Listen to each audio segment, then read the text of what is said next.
Kannur KSRTC bus സ്റ്റാൻഡിലെ ശുചിമുറി നടത്തിപ്പുകാരൻ കൊല്ലപ്പെട്ട നിലയിൽ. തിരുവനന്തപുരം സ്വദേശി സുനിൽകുമാർ 55 ആണ് മരിച്ചത്. തലയ്ക്കടിയേറ്റ് മരിച്ച നിലയിലാണ് മൃതദേഹം കണ്ടെത്തിയത്.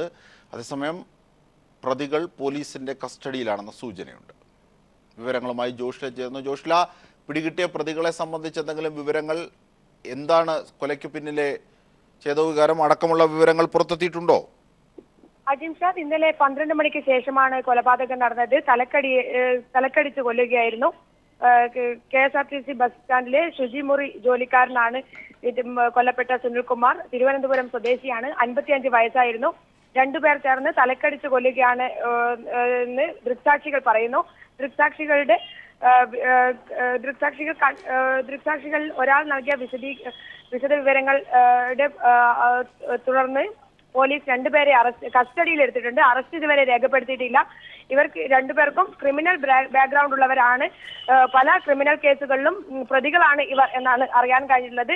ഇതുവരെ അറസ്റ്റ് രേഖപ്പെടുത്തിയിട്ടില്ല എന്നും അറിയാൻ കഴിയുന്നു. ശരി ജോഷ്ല, ജോഷ്ലയാണ് വിവരങ്ങൾ നൽകിയത്.